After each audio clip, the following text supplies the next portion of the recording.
Responsive industries के management जुड़े हैं। कंपनी ने काफ़ी शानदार नतीजे पेश किए हैं तीसरी तिमाही में। खास तौर पर मार्जिन के फ्रंट पर नंबर्स काफ़ी स्ट्रॉन्ग नजर आ रहे हैं। नतीजों और कंपनी के ग्रोथ प्लान पर बात करने के लिए हमारे साथ हैं Rishabh Agarwal, CEO Responsive Industries से।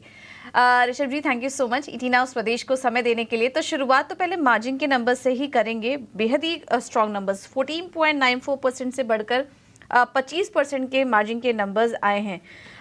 इसके पीछे की वजह क्या थी? क्या कुछ फैक्टर्स थे जिसकी वजह से ये स्ट्रॉन्ग नंबर्स आए, और आगे के लिए क्या हम एक्सपेक्ट करें कि अब इन्हीं स्तरों के आसपास ये नंबर सस्टेनेबल रहेंगे?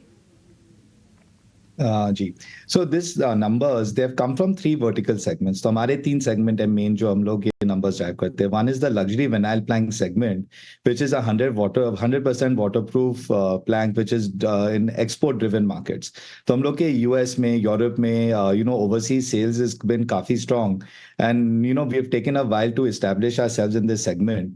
तो उस एक segment establishment में एक baseline of sales, एक baseline of margins milli, and it's come through in this quarter and in the previous quarters also. Later on, railways and the bus business that we already have, and these three verticals drive a lot of this margin. So ये जो margins आए हैं ये quarter के, we expect this margins to continue in the following quarters, and along with the margin expansion, we also expect the revenue expansion to continue as well, because ये जो luxury vinyl plank का जो sector है, especially we are replacing China +1 की policy हम लोग की west में exports बहुत हैं, और अभी भी हम लोग की we are in the nascent stage of the establishment of the brand and establishment of the sales.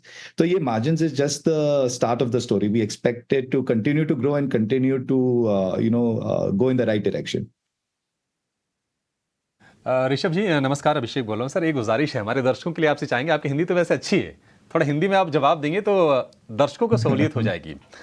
हाँ सर, ये बताइए कि अगर हम आपके ऑर्डर बुक की बात करें तो ऑर्डर बुक कैसी है, पाइपलाइन कैसी है, और यहाँ से आप विस्तार को लेकर, कैपेक्स को लेकर क्या कुछ योजनाएं बना रहे हैं? हमारी ऑर्डर बुक अभी भी काफी अच्छी है, काफी स्ट्रांग है. हमारे अभी इंस्टीट्यूशनल क्लाइंट्स काफी हो गए, तो हम लोग को अभी काफी प्रिडिक्टेबिलिटी ऑफ ऑर्डर्स आ गए हैं. तो अगर आप लग्जरी विनाइल प्लैंक की बात करते हो, हमारे साथ टॉप डिस्ट्रीब्यूटर्स जुड़े हुए हैं जो 5000 रिटेल स्टोर में अभी ऑलरेडी फ्लोरिंग को डिस्प्ले करते हैं, सेल करते हैं. तो इट्स प्रीटी एस्टैब्लिश. तो हम लोग को प्रिडिक्टेबिलिटी ऑफ ऑर्डर्स क्वार्टर्स में जो ये बेस लाइन हमने एस्टैब्लिश की है for the top line, for the margin, ये कंटिन्यू तो रहेंगे, लेकिन यहाँ से हम लोग को ग्रोथ की उम्मीद है.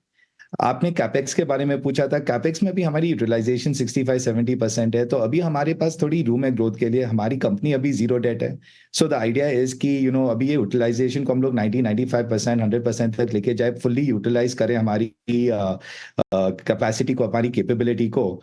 एंड फोकस हमारा यहाँ है कि सबसे in terms of the production, सबसे बेस्ट प्रोडक्ट बनाए for the best market place. तो हमारी मशीन्स बेस्ट तरीके से यूज किए जाए, तो the margin and the numbers are reflective of that. मतलब वो समझ में आ रहा है. साइड आपकी विस्तार योजनाओं के बारे में जानना चाहूंगी, और साथ ही आने वाली तिमाहियों में सेल्स आउटलुक को लेकर आपकी क्या रणनीति है, कुछ इस बारे में बताएं ऋषभ. तो सेल्स में हमारी जो इस्टेब्लिशमेंट ऑलरेडी है, ये लास्ट 2-3 साल में बहुत मेहनत से हम लोग ने इंस्टीट्यूशनल क्लाइंट्स बनाए हैं. तो इंस्टीट्यूशनल क्लाइंट्स के साथ हमारी क्या एक्सपेक्टेशन है कि उनकी ग्रोथ के साथ हमारी ग्रोथ होगी. इसका कहने का क्या मतलब, अभी आप अगर लग्जरी विनाइल प्लैंक की अगर बिजनेस की बात करते हैं, तो luxury vinyl plank is a replacement for other materials. ये लग्जरी विनाइल प्लैंक ऑलरेडी, जैसे यूएस मार्केट की बात करें तो 50% already is vinyl plank business. Responsive is the main player in India. We are the main manufacturers in India, और ये पूरी supply chain replace हुई है चाइना से टू इंडिया. तो अभी हम लोग लास्ट 2-3 साल में एक एस्टैब्लिशमेंट कर रहे थे, एक स्टार्टिंग कर रहे थे, और ये क्वार्टर की भी नंबर्स उसको रिफ्लेक्ट करते हैं कि हम लोग एक स्टार्ट कर रहे हैं एक पर्टिकुलर ग्रोथ स्टोरी में. आज के तारीख में 30 स्टेट्स में 5000 रिटेल स्टोर में हमारी प्रोडक्ट्स है. तो अब this can expand to further states, further retail stores. अब इससे ग्रोथ और ड्राइव होती जाएगी. तो इनिशियल जो एस्टैब्लिश पीरियड में it is already done. In terms of the other customers, जैसे अभी आपके रेलवेज है, जैसे बसेस है, अब जैसे टाटा ग्रुप के साथ रिलेशनशिप ले लीजिए, ये हमारी लंबी रिलेशन है. उनके साथ जो कंटिन्यूइंग ग्रोथ स्टोरी है, जो उनकी stories, e buses is example, बहुत बड़ी पुश हो रही है इंडिया में. तो हम ई बसेस में टाटा के साथ जुड़े हुए हैं कि उनकी जो फ्लोरिंग और लेदर दोनों, जो सिंथेटिक लेदर बनती है सीट्स के लिए, जी, दोनों events में हम पार्टिसिपेट कर रहे हैं। चलिए इसी के साथ इस चर्चा को यहीं समाप्त करते हैं। बहुत बहुत धन्यवाद ऋषभ, आपने समय निकाला और आज मुखातिब हुए हमारे दर्शकों से।